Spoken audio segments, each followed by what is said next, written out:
It's got some.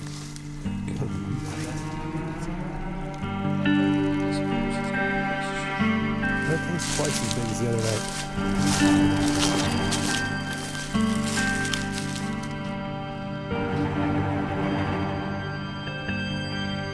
Hard to say how old he is.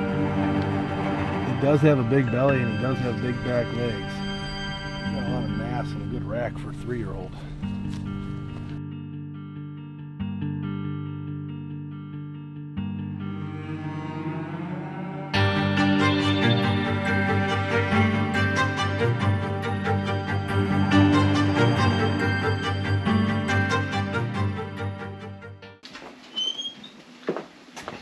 Nice job. Oh, thanks. Where's that exit at? It's right near brisket. Came right out the front. First blood has been drawed. I was kind of expecting a buck tonight, to be honest with you, but I was hoping someone was gonna do it. I didn't even see a buck tonight. I didn't see a buck tonight either. Does. I could have saw pulled 9 a does. 2022 I saw Freeman and got a 9 does for me. 105. I saw like 20 does, so I killed one of them. Yeah, needed it. It's perfect. We ended episode 2 with some fresh meat hanging in the shop for the first time this year. Fresh tenderloins and Chatham peppers are a tradition, as is the Smack Talk board, which is filling up early this year. Next 5 years, All right.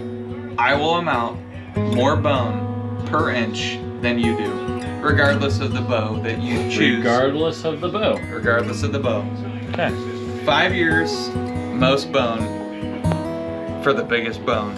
So most inches over 5 years. 5 years.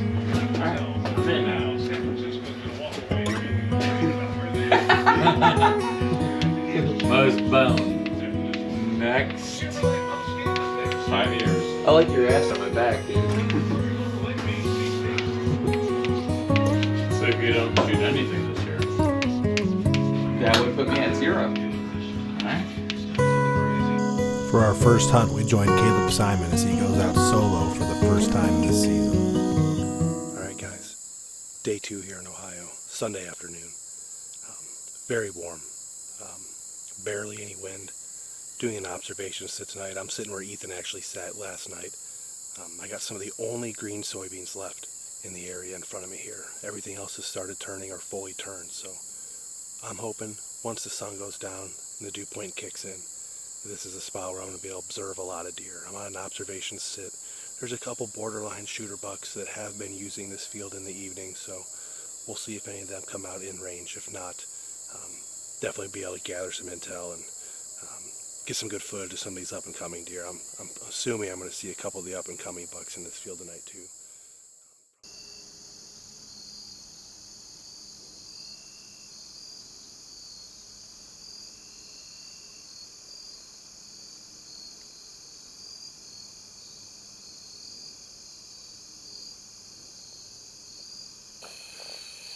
Alright, I'm going to do an exit interview before it gets too dark. I was only able to video 2 does tonight. They came out of this bean field. I saw 12 total, but 10 of them were behind me here, and all 10 of them cut downwind to go around this stand and then out into these beans. Smart deer, real smart deer. And all 10 ended up getting my wind at some point tonight.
All right, car and driving interviews suck. So I'm opening up this one from the shop here.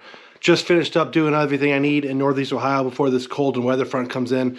Up here by the deer shop, all the home farms and stuff. Got them all ready for scrapes. A lot of sign out there, a lot of buck movement. Pretty excited about that. For the next couple days, me and Chris are heading down to his gore farm in Southern Ohio. Moving all the cameras around, get a couple sits in, kind of see what the activity's like down there. It's his first hunt of the year. First time we've been down there hunting this season. It should be a lot of fun. We're going to get right to it. Deer Camp Chronicles, Episode 3.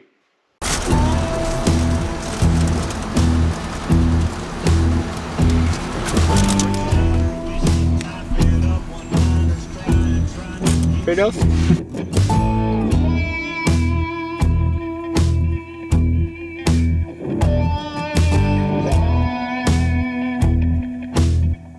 Yeah. Oh, got him. Got him. That should have been you. Oh, boy. There it is. There she be. What's up there parking wise?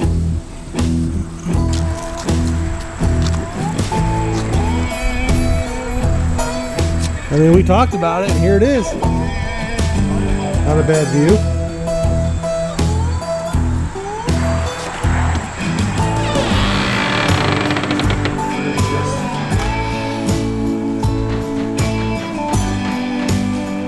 Gonna be the boys hangout.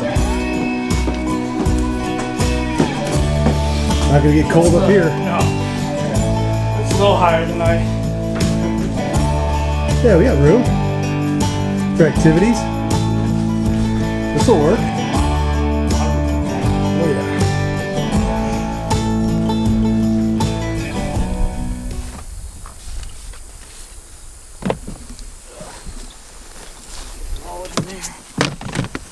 Release. Do you have your release?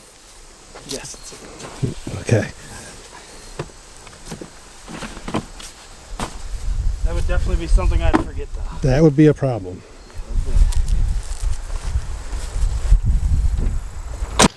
Ready? I'm packed down like a mule over here. I know, right? All for 2 hours in a tree stand, but Walking up a hill. we're doing it. We're going in. It's time.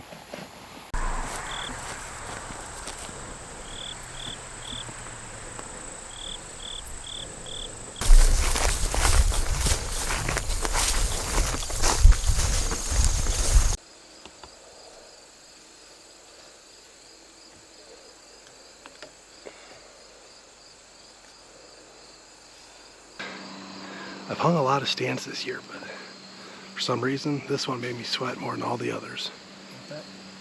But we're in. I'm not talking to you.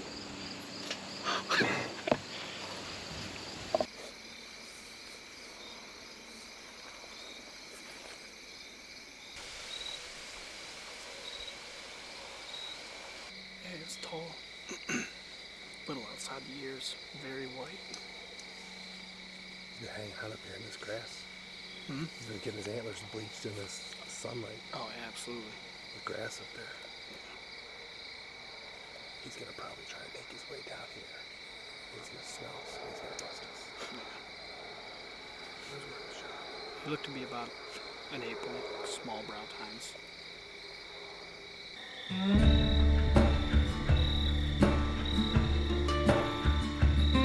The action was slow that night, but Chris was able to put his eyes on a couple younger bucks feeding in the distance.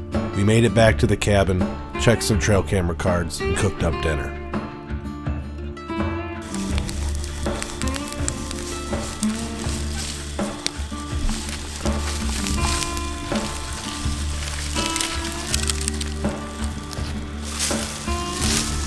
Chris the woodsman. It works nice.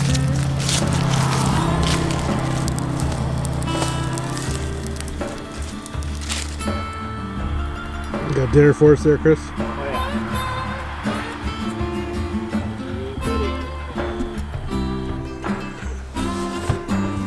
You ready? Pretty much.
Regulator.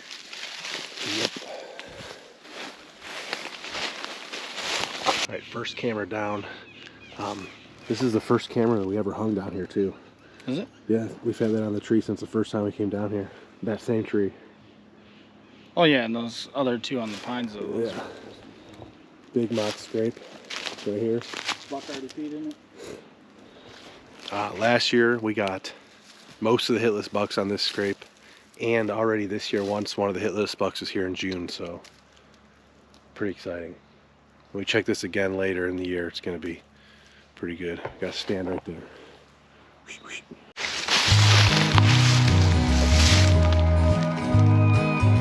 Just a little bit.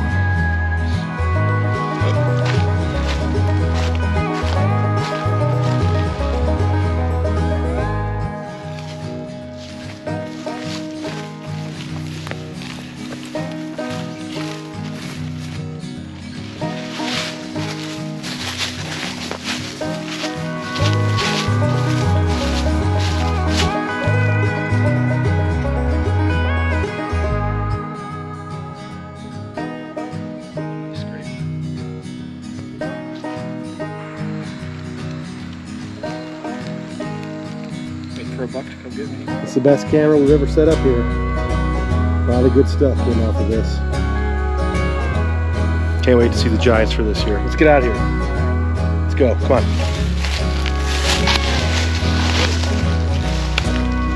We can never go south without finding one of these, Chris. Yeah, we usually find live ones, but We've got a couple dead ones over the years.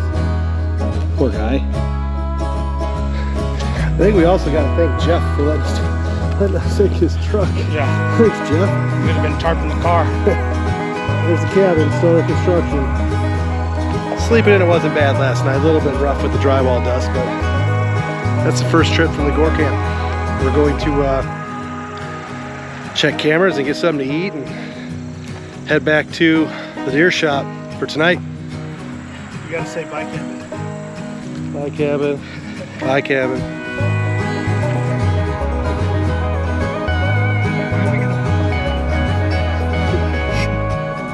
In the wintertime, they were putting a 4-wheel drive in his gun that shit. I'm getting ready to leave the shop. I'll do an interview in the tree as well. It's 86 degrees today. Just absolute misery out. But I got a green bean field, and I saw my target buck last night. After I did my exit interview, he came out, wrecked a scrape, fed out into the field. I had to take the long way out, but hopefully conditions are the same tonight. He comes out maybe just a touch earlier and heads my way instead of out in the middle of the field. Got my dudes on, deer camp hat. Let's do this thing.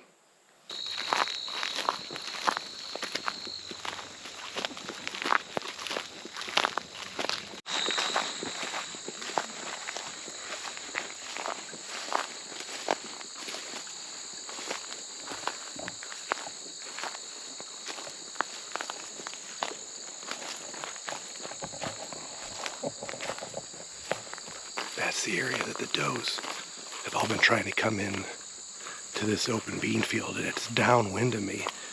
So me and Ethan have both been busted out of this stand, but those does are moving earlier in the day, and the bucks are coming from a completely different direction. The bucks are coming from over here on the far side of the field. They're not bedding together, so. All right, guys, quick in the tree interview.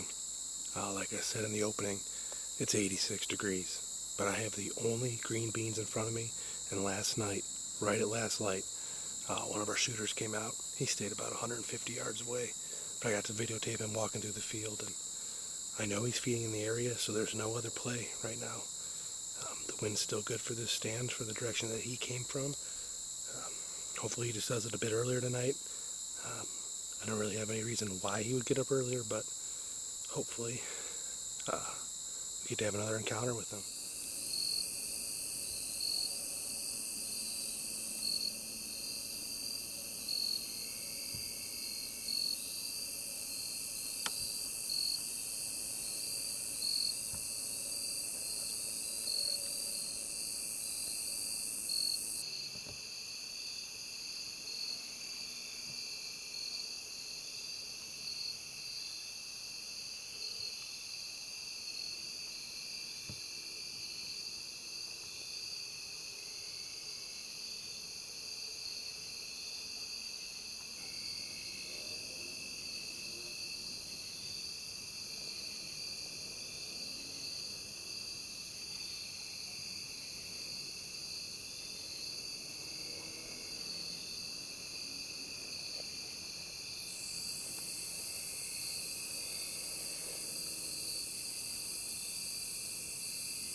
Caleb and Nick made multiple sits that week, but the mature buck activity was uneventful. Ethan was the next up with a hunt worth sharing.